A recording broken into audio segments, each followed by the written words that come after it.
Hello everyone, welcome to my channel. कैसे हैं आप सब? उम्मीद आप सब बहुत अच्छे होंगे, मस्त होंगे और आपकी प्रिपरेशन भी बहुत अच्छे से चल रही होगी।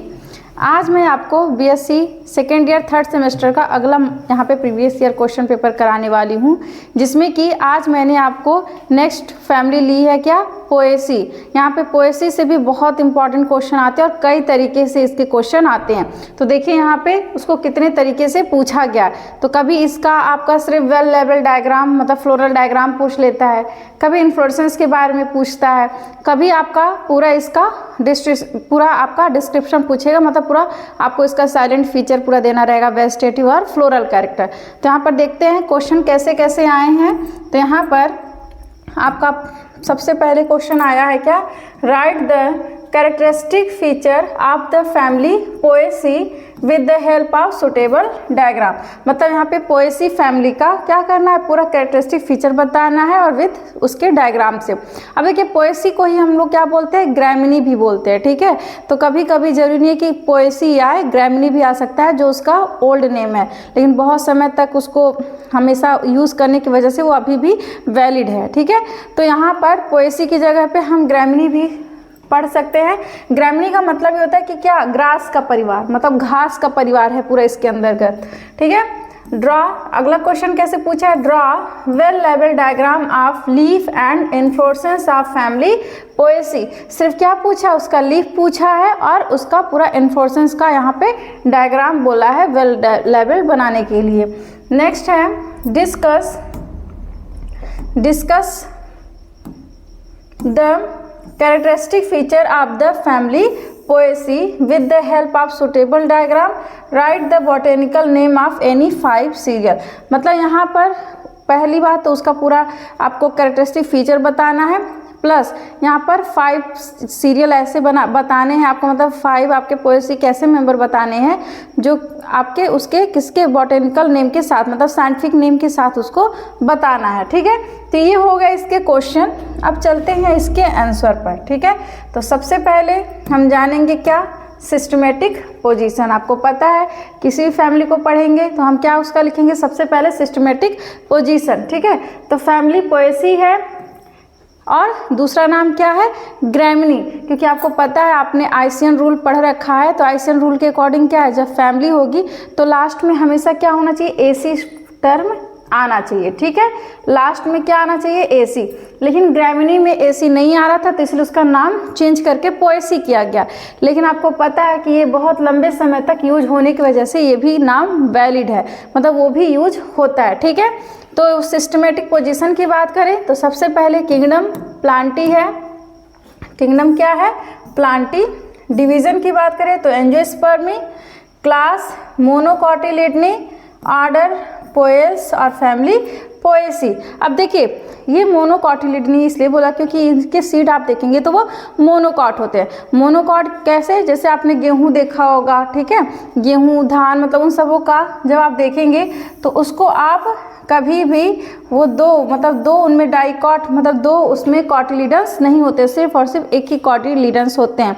अगर आप उनको तोड़ना भी चाहे 2 बराबर भागों में तो वो नहीं टूटेंगे। तो वो क्या है, एक प्रकार के मोनोकॉटिलिडन है, ठीक है। अब इनका डिस्ट्रीब्यूशन जानते हैं। The plant are commonly distributed in temperate region but they are also not uncommon in tropical and sub tropical areas. वैसे ये देखिए आपको टेम्परेट रीजन में मतलब नॉर्मली जो आपके मैदानी क्षेत्र वहाँ पे आपको देखने को मिलते हैं, ठीक है। लेकिन कहाँ नहीं देखने को मिलेंगे, जैसे आपके ट्रॉपिकल हो गए या सब ट्रॉपिकल रीजन हो गए, ठीक है।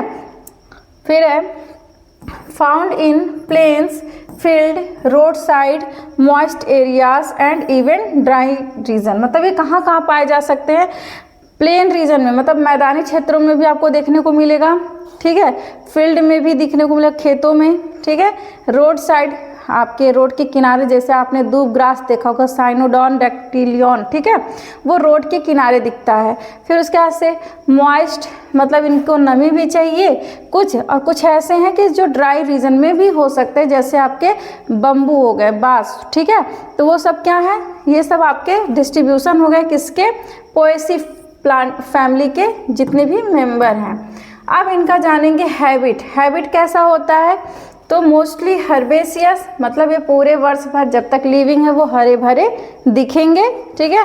Some time shrubs and rarely tree, तो कभी कभी श्रब्स लाइक होते हैं, मतलब झाड़ियों जैसे दिखेंगे, और कुछ ट्री जैसे दिखेंगे, जैसे आपका है डेंड्रोकैलामस, ठीक है। आपने ये देखा होगा, ये बम्बू है, बांस, ये क्या है, बड़े बड़े मतलब ट्री जैसे दिखते हैं। मेनी आर एनुअल और पेरेनियल, या तो कुछ पौधे एक वर्षीय होंगे और कुछ होंगे बहुवर्षीय, जैसे कि आपका बम्बू है, बांस, वो क्या है, पेरेनियल है, बहुवर्षीय है। वो लगभग आपको इसकी एज अगर आप देखेंगे तो लगभग 100 वर्ष तक होती है, ठीक है। मतलब ये पूरा 1 साल तक ये 100 वर्षों तक क्या है, लिविंग है। 100 वर्ष के बाद से, मतलब 100 ईयर बाद इस पर फ्लावरिंग होती है, फिर ये डाई हो जाते हैं। तो ये बहुवर्षीय पौधा है। और एनुअल में आपके जैसे हो गए वीट हो गए, राइस हो गए, ये सब क्या है, एनुअल प्लांट है। अब इनका रूट सिस्टम देखते हैं। तो रूट सिस्टम कैसा होता है, फाइब्रस रूट सिस्टम होता है। क्या होगा, फाइब्रस रूट सिस्टम होगा यहाँ पे। और इसके पहले आपने देखा था वो क्या थे, उसके पहले आपने टैप रूट सिस्टम देखा था, और ये कैसे होते हैं, फाइब्रस होते हैं। स्टेम की बात करें तो कल्म होते हैं। कल्म का मतलब क्या होता है कि जैसे आप इनके जब पौधे को देखेंगे, जितने भी ग्रैमनी फैमिली के मेंबर हैं, तो उनका जो प्लांट होता है उसमें नोड और इंटर नोड देखने को मिलता है, ठीक है।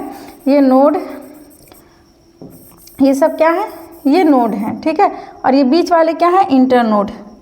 तो इनको क्या बोलेंगे, इनको बोलेंगे नोड, और ये हैं इंटर नोड। नोड के बीच में क्या पाए जाते हैं, इंटर नोड पाए जाते हैं, ठीक। तो कल्म का मतलब होता है कि जब भी आप देखेंगे तो जो आपका इंटर नोड वाला पोर्शन होता है वो हॉलो होता है, मतलब खोखला होगा, ठीक है। और जो नोड वाला रीजन है वो सॉलिड होगा, मतलब पूरी तरह से भरा हुआ रहेगा। तो इस तरह के स्ट्रक्चर को बोलते हैं कल्म। मतलब आपका इंटर नोडल रीजन क्या होगा, हॉलो होगा, खोखला जैसा होगा, और ये सॉलिड होगा पूरी तरह से। तो आप देख सकते हैं बांस उसको देखेंगे तो बीच में क्या होता है, खोखला होता है, और नोड जो होते हैं उसके सॉलिड होते हैं, पूरी तरह से उसको कवर किए रहते हैं, घेरे रहते हैं। तो कल्म होता है typically hollow with solid nodes, मतलब सॉलिड नोड के साथ ये जो है ये हॉलो होते हैं। फिर कैसे होते हैं, सिलेंड्रिकल होते हैं। सिलेंड्रिकल आप जान ही रहे हैं, बेलनाकार पूरे होते हैं, ज्वाइंटेड होते हैं, and internodes are usually hollow in bamboo stem are woody and solid. मतलब जो बम्बू है उसका अगर आप देखें इंटर नोड क्या होता है, हॉलो होता है, और जो नोड होता है वो कैसा होगा, सॉलिड होता है, ठीक है। तो ये हो गया स्टेम कि कैसे स्टेम उनका दिखता है। अब जानते हैं लीव्स कैसा होगा आपके ग्रैमनी फैमिली के मेंबर का। तो लीव्स कैसे होते हैं, अल्टरनेट होते हैं। तो अल्टरनेट समझ रहे हैं ना, कि मान लीजिए एक लीफ यहाँ से निकल रही है, ठीक है, तो एक थोड़ा सा उससे डिस्टेंस पे फिर यहाँ, फिर दूसरी लीफ यहाँ पे निकल गई, फिर उससे थोड़ा सा आगे दूसरे साइड इधर निकल गई। तो अल्टरनेट करके, ठीक है, अल्टरनेट करके कि मतलब एक यहाँ से एराइज हुई तो दूसरे साइड थोड़ा सा नीचे इधर से, फिर ऐसे करके वो एराइज होते हैं। तो इस तरह के अरेंजमेंट को क्या बोलते हैं, अल्टरनेट बोलते हैं, ठीक है। सिंपल ही होता है। और सेसाइल होते हैं। सेसाइल का मतलब क्या, इसमें आपको डंठल नहीं देखने को मिलेगा, ठीक है, इसमें ये जो डंठल होते हैं वो नहीं दिखाई देते हैं। तो इसलिए लीफ कैसे होते हैं, सेसाइल होते हैं। Leaf base form a sheath around the stem, ठीक है। जो लीफ का बेस है वो पूरे स्टेम के किनारे किनारे एक सीथ लाइक स्ट्रक्चर बनाता है। Leaves are linear and parallel vein, मतलब जो लीव्स का वेन देखेंगे वो लगभग कैसे होते हैं, लाइनियर होते हैं। जैसे लाइनियर मतलब क्या, कि ये लीफ है, लाइनियर मतलब क्या, कि पैरेलल वेनेशन देखने को मिलेगा। तो आप देखेंगे इसमें जो भी वेन यहाँ से निकल रही है वो एकदम ऐसे सीधी सीधी इस टाइप से। तो इस तरह के वेनेशन को क्या बोलते हैं, पैरेलल वेन मतलब होते हैं, ठीक है। Presence of ligule at the junction of sheath and blade. तो आप जब ये जैसे मान लीजिए ये स्टेम है और ये लीफ ब्लेड है, और इनका जो सीथ है यहाँ पे क्या पाया जाता है, छोटा सा लिग्यूल पाया जाता है। क्योंकि यहाँ पर आपको पता है यहाँ पे इनका डंठल नहीं पाया जाएगा, क्या पाया जाता है, लिग्यूल, जो आपका उभरा हुआ जो थोड़ा सा स्वेलिंग पोर्शन दिखता है जहाँ से लीफ अटैच होता है, तो उसी को बोलते हैं लिग्यूल। क्या बोलते हैं, लिग्यूल देखने को मिलेगा। अब इनका इन्फ्लोरेसेंस देखते हैं। तो इसके पहले आपने जाना वेजिटेटिव कैरेक्टर, अभी तक मैंने डिस्ट्रीब्यूशन जो बताया आपका, फिर उसके बाद से लीव्स हो गए, रूट स्टेम हो गए, ये सब क्या है उसके वेजिटेटिव कैरेक्टर थे, ठीक है। अब यहाँ से जानेंगे फ्लोरल कैरेक्टर। तो ये क्या है फ्लोरल कैरेक्टर, ये क्या है फ्लोरल कैरेक्टर। तो फ्लोरल कैरेक्टर में सबसे पहले इन्फ्लोरेसेंस को जानेंगे। तो इन्फ्लोरेसेंस की बात करें तो क्या होते हैं स्पाइकलेट अरेंज्ड इन स्पाइक्स, मतलब अब स्पाइक्स और स्पाइकलेट क्या होते हैं। तो जैसे देखिए आप यहाँ पे ये पूरा वीट का एक आपको यहाँ पे पौधा दिखाई दे रहा है, ठीक है। अब इसमें क्या है यहाँ पर देखिए ये क्या है, इस तरह से यहाँ पे इनका अरेंजमेंट है। इसमें जो एक एक जो इनके सीड की बात करें तो इस तरह से, जो इनके फ्रूट हैं तो इस तरह से, ठीक है।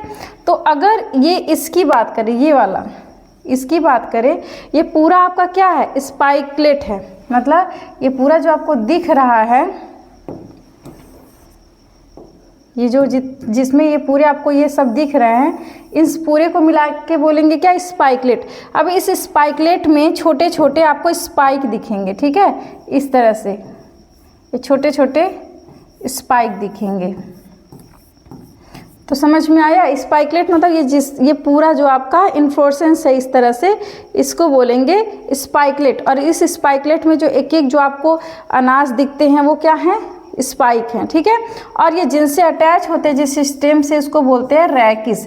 तो यहाँ पर देखिए अगर सिर्फ आप इस एक स्पाइक को देखेंगे तो वो कैसे दिखते हैं। तो यहाँ पर देखिए इसीलिए इसको बोलेंगे स्पाइक ऑफ स्पाइकलेट, क्योंकि एक स्पाइकलेट में बहुत सारे स्पाइक दिखेंगे, ठीक है। तो अगर आप सिर्फ एक स्पाइक का स्ट्रक्चर देखेंगे तो कुछ इस तरह से दिखेगा। तो उसमें देखिए ये सबसे ये जो नीचे वाला जो उसको घेरे हुए जो यहाँ नीचे की तरफ है जो ब्रैक्ट जैसे दिख रहा है उसको बोलते हैं ग्लूम, उसको क्या बोलेंगे ग्लूम बोलेंगे, ठीक है। फिर उसके बाद से ये जो वाला रीजन है इसको बोलते हैं, यहाँ वाला इसको बोलते हैं पैलिया, ठीक है। और ये जो बीच में यहाँ पे ये जो दिख रहा है आपको इसको बोलते हैं लैमिना। तो ये इसके पार्ट होते हैं। और अगर आप इसके इंटरनल स्ट्रक्चर को देखेंगे और अंदर, तो यहाँ पर देखिए नीचे ये ओवरी है, ओवरी मतलब क्या फीमेल रिप्रोडक्टिव ऑर्गन है। फिर यहाँ पे फिलामेंट आपको दिखाई दे रहे होंगे, और ये हो गए एंथर मतलब मेल रिप्रोडक्टिव ऑर्गन हो गए, ठीक है। तो ये है इनका इन्फ्लोरेसेंस। तो क्या कह रहा है कैसा होता है स्पाइकलेट होते हैं, मतलब spikelet arranged in spike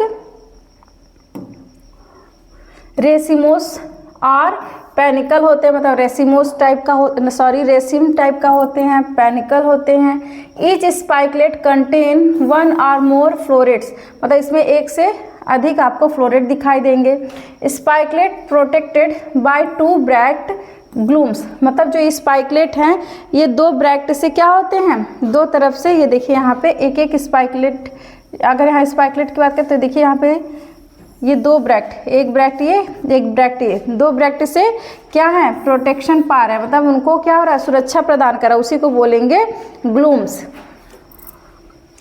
each floret has 2 bract lemma, मतलब अब उसी ब्रैक्ट के पास क्या है 2 ब्रैक्ट और हैं, मतलब इस फ्लोरेट के पास या फिर ग्लूम्स के पास 2 फ्लोरेट हैं या 2 ब्रैक्ट हैं। कौन कौन से, एक लेमना है जो आउटर साइड है, ठीक है, एंड पैलिया जो है वो इनर साइड है। तो लेमना देखिए यहाँ पे अंदर की तरफ है, और ये जो बाहर वाले हैं इनको क्या बोलेंगे, इनको बोलेंगे पैलिया, ठीक है। तो ये हो गए इनके इन्फ्लोरेसेंस।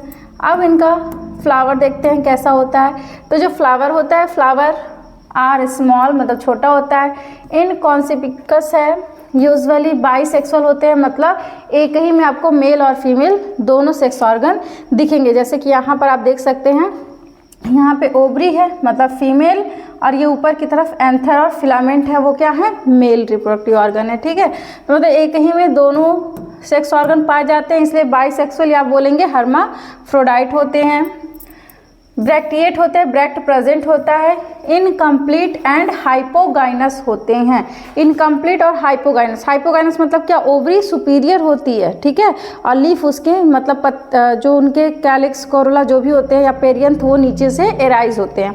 तो यहाँ पर ये फ्लावर इनकम्प्लीट इसलिए कहा जाएगा कि देखिए यहाँ पर जैसे आप नॉर्मली कोई फ्लावर देखते हैं तो उसमें आपको क्या क्या देखने को मिलेगा, वहाँ पे आपको दिखेगा कैलिक्स होना चाहिए, कैलिक्स होना चाहिए, कोरोला होना चाहिए, ठीक है।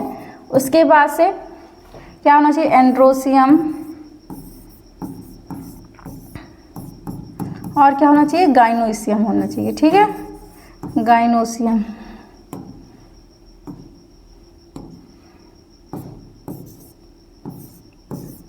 तो जब इतने पार्ट प्रेजेंट होते हैं तो हम कहते हैं एक फ्लावर कंप्लीट है। लेकिन इसमें ऐसा नहीं होता, इसमें एंड्रोसियम गाइनोसियम तो दिखेगा, लेकिन ये जो कैलिक्स और कोरोला जो होते हैं, मतलब मेल और फीमेल रिप्रोडक्टिव ऑर्गन तो साथ में है, लेकिन जो कैलिक्स और कोरोला हैं ये दोनों आपस में इंटरमिक्स हो जाते हैं। तो ये दोनों मिक्स होके बनाते हैं पेरियंथ। ये क्या बना लेते हैं, पेरियंथ। और इसमें इसी पेरियंथ को हम पेरियंथ ना बोल के लॉडिक्यूल बोलते हैं। क्या बोलते हैं, लॉडिक्यूल बोलते हैं। तो याद रखिएगा इसमें क्या होते हैं, कैलिक्स और कोरोला में डिफ्रेंशिएशन नहीं हो पाता, मतलब ये दोनों में आपस में क्या होते हैं, कनेक्ट हो जाते हैं। इसीलिए ये क्या होते हैं, अब यहाँ पे ना कैलिक्स दिखेगा ना कोरोला दिखेगा, इसलिए इस फ्लावर को हम क्या बोलते हैं, ये इनकम्प्लीट होते हैं। और हाइपोगाइनस होते हैं, मतलब ये मान लीजिए ये ओवरी है तो फ्लावर इसके नीचे से एराइज होंगे, ठीक है। फिर नेक्स्ट है, इसमें perianth is represented by minute structures called lodicules, ठीक है। तो यहाँ पर अभी मैंने बताया कि जो पेरियंथ है, तो अगर आप पोएसी में पढ़ेंगे तो पेरियंथ ना बोल के हम उसी को क्या बोलेंगे, लॉडिक्यूल्स बोलते हैं, जिनकी संख्या 2 या 3 हो सकती है। तो फ्लोरल आप जान गए, फ्लोरल मतलब फ्लावर जान गए। अब हम जानेंगे एंड्रोसियम। तो एंड्रोसियम कैसे होते हैं, usually 3 stamens with long versatile anther, मतलब यहाँ पे आपको 3 स्टमेन दिखाई देगा, जो क्या होगा, वो लॉन्ग होंगे, ठीक है, लॉन्ग एंथर होंगे इसमें प्रेजेंट। किसमें, एंड्रोसियम की बात कर रहे हैं। फिर और कैसे होंगे, ये फ्री होते हैं, मतलब वर्साटाइल, मतलब फ्यूज नहीं होते हैं, ठीक है। अब जानेंगे गाइनोसियम। तो ओवरी इज सुपीरियर, जैसे ही देखिए अगर जब भी आपको हाइपोगाइनस कंडीशन फ्लावर है तो मान के चलिए ओवरी हमेशा सुपीरियर होती है। यूनिलॉकुलर होता है, एक ही लॉक्यूल दिखेगा, फॉर्म्ड बाय 2 कार्पेल, 2 कार्पेल होंगे with 2 feathery stigmas for wind pollination, मतलब यहाँ पर विंड पॉलिनेशन के लिए यहाँ पर 2 स्टिग्मा दिखेंगे, जो कैसे होंगे, फेदरी होंगे, थोड़े से जैसे पंख होते हैं पक्षियों के, वैसे जस्ट लाइक, जैसे कि यहाँ पर देखिए डायग्राम में ये क्या है, ये ओवरी है, ठीक है। यहाँ पर देखिए यहाँ पे फेदरी इनका स्टिग्मा दिखाई दे रहा है, ठीक है, ये फेदरी क्या है, स्टिग्मा है। और ऊपर यहाँ पे फिर इनके ये आपके फिलामेंट और एंथर हैं जो लॉन्ग लॉन्ग आपको दिखाई दे रहा है, और आपस में देखिए फ्यूज नहीं है, वो क्या है, फ्री हैं एक दूसरे से, ठीक है। तो इनका गाइनोसियम कैसा होता है, तो याद रखिएगा यहाँ पे ओवरी सुपीरियर होगी, यूनिलॉकुलर, एक ही लॉक्यूल दिखाई देंगे, और इसमें 2 कार्पेल होंगे और 2 फेदरी स्टिग्मा होंगे फॉर विंड पॉलिनेशन। फ्रूट इनका कैसा होता है, कैरियोप्सिस होता है, ठीक है। कैरियोप्सिस का मतलब क्या, जो उनका जब आप फ्रूट देखेंगे तो जो फ्रूट की कवरिंग और प्लस फ्रूट सब एक दूसरे में क्या होते हैं, एकदम जुड़े रहते हैं, कनेक्ट रहते हैं, तो उसको बोलते हैं कैरियोप्सिस। मतलब एक टाइप के ग्रेन है, अनाज है, where seed coat is fused with fruit wall. तो यहाँ पे जो सीड कोट होगा वो क्या होगा, फ्रूट वॉल से जो फ्रूट का ऊपर का कवरिंग होगा वो दोनों एक दूसरे के साथ क्या होंगे, मिक्स होते हैं, मतलब कनेक्ट होते हैं। तो इसीलिए इस तरह के फ्रूट को बोलते हैं कैरियोप्सिस, ठीक है। सीड की बात करें तो एंडोस्पर्मिक होंगे विथ एबंडेंट स्टार्च, मतलब बहुत सारा स्टार्च इसमें पाया जाएगा। आपको पता है वैसे भी चावल हो गया या फिर आपका गेहूं हो गया, इन सबों में क्या होते हैं, बहुत मात्रा में स्टार्च मतलब कार्बोहाइड्रेट पाए जाते हैं। अब ये हो गया इनका पूरा कैरेक्टर। तो अब सबसे मोस्ट इम्पॉर्टेंट अब हम इसका क्या लिखेंगे, फ्लोरल डायग्राम, क्योंकि देखिए फ्लोरल डायग्राम और फ्लोरल फार्मूला इसका मस्ट है, मतलब बहुत इंपॉर्टेंट है, तो आप लोग इसको जरूर लर्न करिएगा। तो अगर आपको कैरेक्टर याद होगा तो फ्लोरल फार्मूला लिख लेंगे, अब मान लीजिए फ्लोरल फार्मूला याद होगा तो कैरेक्टर भी कुछ इसके लिख लेंगे, जो इंपॉर्टेंट पॉइंट है वो आपको याद रहेंगे, ठीक है। क्योंकि फ्लोरल फार्मूला क्या है, इन सबों का पूरा एकदम शॉर्ट मतलब समरी है, मेन इंपॉर्टेंट पॉइंट होता है, ठीक है। तो अब इनका फ्लोरल फार्मूला की बात करें तो कैसे होते हैं, ब्रैक्टिएट होते हैं, अभी मैंने बताया कि कैसे होते हैं, ब्रैक्टिएट होते हैं। और देखिए इसमें सिमेट्री आप नहीं देख पाएंगे, मतलब इसमें एक्टिनोमॉर्फिक नहीं होते, इनकी सिमेट्री कैसी होती है, जाइगोमॉर्फिक होती है। तो ये जाइगोमॉर्फिक का सिंबल आपको पता है, ब्रैक्टिएट को BR से लिखते हैं, जाइगोमॉर्फिक को बोलते हैं यहाँ पे परसेंटेज से डिनोट करते हैं, ठीक है। फिर ये हर्माफ्रोडाइट हैं, मतलब बाइसेक्सुअल हैं, मेल और फीमेल एक ही में प्रेजेंट होंगे। अब इसके बाद से इसमें क्या होंगे आपके पेरियंथ, ठीक है। अब पेरियंथ में मैंने आपको बताया था कि यहाँ पे 2 लॉडिक्यूल दिखाई देते हैं, तो यहाँ पर 2 नीचे की तरफ यहाँ पे दिखा देंगे, पेरियंथ ना बोल के क्या बोलते हैं, लॉडिक्यूल, लेकिन P ही यहाँ पर उसको भी लिखेंगे, ठीक है।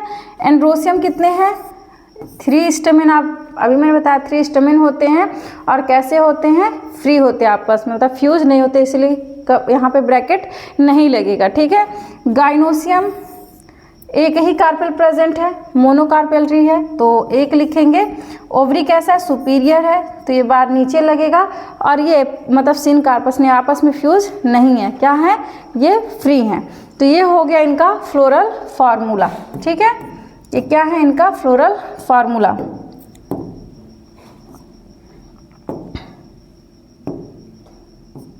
तो अब हम जानेंगे इनका इकोनॉमिक इम्पोर्टेंट, इसको नोट डाउन कर लीजिएगा, आगे चलते हैं। अब इनका इकोनॉमिक इम्पोर्टेंस जानेंगे, क्योंकि इनका इकोनॉमिक इम्पोर्टेंस बहुत ज़्यादा है, मतलब इकोनॉमिकली देखा जाए तो ये मतलब बहुत इम्पॉर्टेंट है, ठीक है। तो यहाँ पर इकोनॉमिक इम्पोर्टेंट क्या है इनका, the Poaceae family is one of the most economically important family. तो इसमें सबसे पहले तो आप सबको पता है कि सीरियल्स के रूप में, ठीक है, हम इनको सबसे पहले अनाज के रूप में इनका सेवन करते हैं। सबसे ज़्यादा आप किसको खाते हैं, इसी ग्रामीणी के फैमिली को, उसमें भी किसको, जैसे वीट हो गया, राइस हो गया, मेज, बार्ले, ओट्स, sorghum, मिलेट्स, ठीक है, मतलब आपके गेहूं है, चावल है, मक्का है, जौ है, ठीक है, ओट्स हो गए, फिर sorghum मतलब आपके बाजरा हो गए, ठीक है, मिलेट्स जितने भी आपके मोटे अनाज है, ये सब आप क्या है भोजन के रूप में यूज़ करते, तो ये क्या है आपके सीरियल्स के रूप में हो गए। दूसरा फोडर ग्रासेस, मतलब पशुओं के चारा के रूप में, जो पशु भी होते हैं वो मोस्टली आपके जो जितने भी ग्रामीणी फैमिली के मेंबर हैं उसको बहुत प्यार से खाते हैं, क्योंकि आपको पता है इसे इसको क्या बोलते हैं, ग्रास फैमिली, मतलब ये ग्रास का परिवार है, घास का परिवार है। तो इसमें आपका है साइनोडॉन, जिसको हम क्या बोलते हैं, दूब ग्रास बोलते हैं, ठीक है। फिर पेनिसिटम हो गया और सेनक्रंच हो गया, ठीक है, क्या हो गया आपके सेंट्रस है, सेंट्रस है। तो ये हो गए आपके क्या फोडर ग्रासेस, ठीक है। तीसरा है आपका शुगर प्रोडक्शन के रूप में, तो आपको पता है सबसे ज़्यादा शुगर किससे प्रोडक्शन किया जाता है, गन्ने से, तो इसका एग्जांपल क्या हो जाएगा, सैक्रम, शुगर केन, ठीक है, सैक्रम ऑफिसनेरम, ठीक है। फिर है चौथा बम्बू के रूप में, जो अभी आपने जो कल में पढ़ा था, तो used for furniture, paper, construction and craft में यूज़ किया जाता है बम्बू का, मतलब बांस का, ठीक है। तो ये हो गए इसके इकोनॉमिक इम्पोर्टेंस। अब इनका कुछ एग्जाम्पल वैसे यहाँ पे मैंने दिखाया, लेकिन फिर भी अलग से आप यहाँ पे कुछ इसका एग्जाम्पल भी देख लीजिए। देखिए बेवरेजेस के रूप में भी यूज़ होते हैं, तो बेवरेजेस ग्रेन में आप बार्ले यूज कर सकते हैं, लॉन ग्रास में सजावट के रूप में यूज्ड इन गार्डन, स्पोर्ट और ग्राउंड में इसका यूज़ करते हैं। तो एग्जाम्पल में देखिए, पहला है आपका ट्रिटिकम एस्टिवम, जिसको आप जानते हैं, सारे लोग जानते हैं क्या है, ये गेहूं है, मतलब वीट है। तो ये इनका इधर वैज्ञानिक नाम मैंने लिखा है, मतलब साइंटिफिक नेम है, साइंटिफिक बोलिए, बायोलॉजिकल बोलिए, या फिर कह सकते हैं बॉटेनिकल नेम, ठीक है। तो ट्रिटिकम एस्टिवम हो गया। दूसरा है ओराइजा सेटाइवा, ओराइजा सेटाइवा किसका है, राइस का है, चावल का है, ठीक है। जिया मेज का है, जो मक्का होते हैं। सैक्रम ऑफिसनेरम शुगर केन, गन्ने का है, ठीक है। साइनोडॉन डैक्टिलॉन दूब ग्रास का है। फिर बम्बूसा स्पीसीज, जो बम्बू का है, ठीक है, मतलब बांस का है। तो ये इसके एग्जाम्पल हो गए वैसे, ठीक है। तो आई होप आपको ये पूरा अच्छे से समझ में आया होगा, ये फैमिली आपको पूरा अच्छे से क्लियर हुआ होगा, और मैंने यहाँ पे बेस्ट से बेस्ट नोट्स प्रोवाइड किया है। इससे ज़्यादा आपको बहुत फालतू पढ़ने की ज़रूरत नहीं है, इतना भी आप लिखते हैं बहुत इनफ है। तो बस आज के लिए इतना ही, मिलते हैं नेक्स्ट वीडियो में। Thank you.